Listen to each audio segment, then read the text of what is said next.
Асты бисмилда деп баста. Асты бисмилдасыз жеме деген тыйым бар. Діни кітаптарда бисмилдасыз ас ібілістің қорегі денеді. Бұл жайында мынандай аңыз бар. Ертеде Айбіл қой бағып, қабыл егін егіп тынбай еңбек етіпті. Қарындары ашып тамақтанар кезде қастарына ібіліс келіп, маған да үлес тиіп қалар ма екен деп дәмеленеді екен.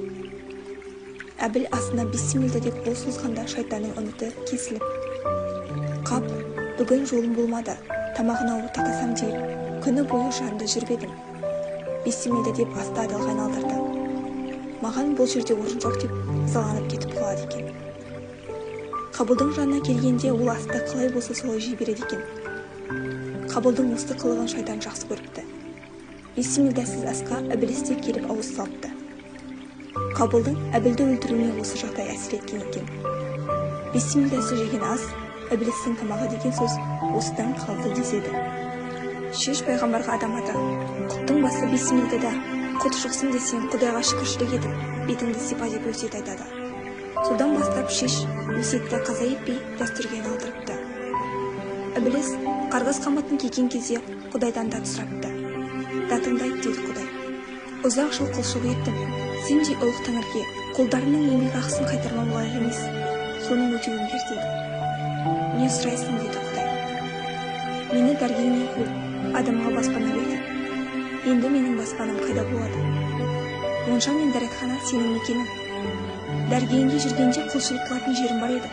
Енді оны қайдан табамын? Базар атауы сенің құлшылық орның болар. Адамға оқу үшін Құран бердің. Маған не бересің? Сыпсың сөз, өсек аяғым, сенің қасиетті кітабың болар. Адамға қорек үшін дәм тағам бердің. Менің тамағым қайда? Біреу бисмилдасыз ас ішсе, дастарханда бата қайырмаса, сол ас саған бұйырсын депті. Ібіліс алған олжасынан масайрап, Тәңірдің дәргейінен қуып кете барады. Содан бері өзімнің қорегімді жеймін деп, әр үйдің дастарханын аңдиды екен. Тағы бір аңыз бойынша, Ібіліс барлық шайтандарды жинап, бүгін тойға барамыз, тамаққа тойымыз, бала-шағаны тіге жинаңдар, бір пақыр той жасап жатыр.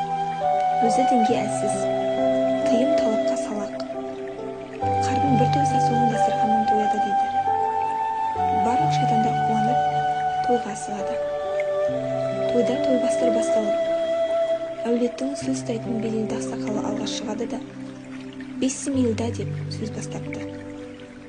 Бұл сөзді естігенде Ібіліс, қап, бұл ас бізге бұйырмады деп, шарасыз халде отыра кетіпті. Қисса-ис Анбия аңызында Нұх пайғамбардың бисмилда сөзімен қош деген дәудің қарын тойдырғаны баяндалады. Қош, кесір мінезді, ешкімнің ақылын алмайтын, оң істі терісінен істейтін қыңыр болыпты. Ұзын бойы таудан асып, бұлттар алқа сияқты мойнында келіп тұратын. Ол жалғыз өзі таудың өңірінде жататын. Құждың бір ғана қайғысы қарын тойғызу. Ішегі тәулік бойы шырқырап тұратын. Ертелі кеш орманнан отын шауып, нәпақасын айырып жүреді. Бірде Нұх құжды шақырып, ағаштарды тасып беруін өтінеді. Сонда құж, қарнымды тойғызсаң, ағашты тасиын. Осыған дейін майлы ас жеп, қарным жұбанған емес. Тойып тамақ ішу маған арман деді. Айтқаның болсын деді пайғамбар.